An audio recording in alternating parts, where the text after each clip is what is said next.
is not a tariff policy, it's an investment policy. What President Trump said was, oh, the U.S. is open for business. Invest your dollars here, and I'll put a tariff wall around you to protect your investments here. But this is the marketplace where your return on capital is going to be the highest of any place around the world. And so I think that's the key to the investment policy that President Trump has put in place. It's not a tariff policy. And in terms of the forecast uncertainty that's been produced and why some forecasters were so misled and thinking that there's going to be a global recession is because the uncertainty they placed was on tariffs, but they really overlooked the fact that the tariffs are geared toward getting investments into the United States. So in terms of where the future is going and where the forecast is going, the U.S. policy is something that I think that can be replicated from around the world. And countries like India, Brazil, and a lot of the rising middle-class emerging markets will do very well to make their institutions much more amenable and friendly toward foreign investments coming in.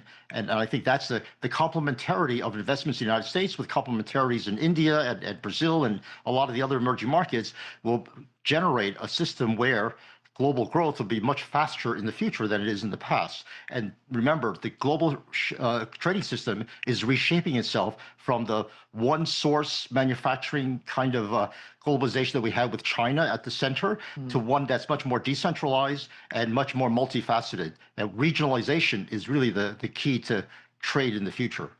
Make the next move. Ottaviano, I have to, disagree with William a little bit, my friend. I think, the rest of the world does not seem to perceive this tariff as a way of protection of their, U.S. investments. I think the rest of the world seeing this as a weaponization of the trading system and the coercion on the part of the United States to coerce other countries to invest. And I also wanted to say that, the policy uncertainty with this tariff rolled out has really significantly dampened investors' confidence. The IMF has pointed out that outside of tech and AI, the capex investment in the United States was actually negative in other sectors.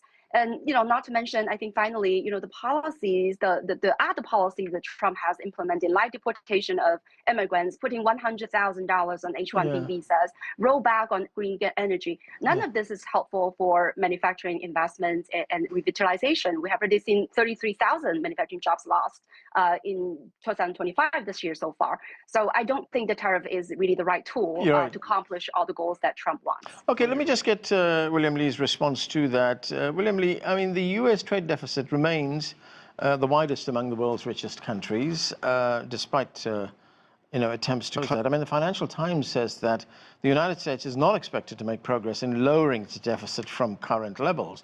What are your thoughts on that? I mean, does it want to close the deficit gap? Wouldn't that result in less demand for dollars?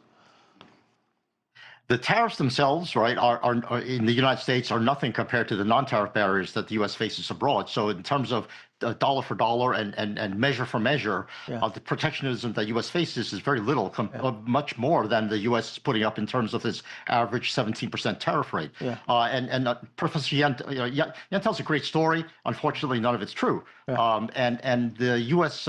Putting a high price on H1B visa is one way of allocating the resources that we need. We want high-value labor to come in.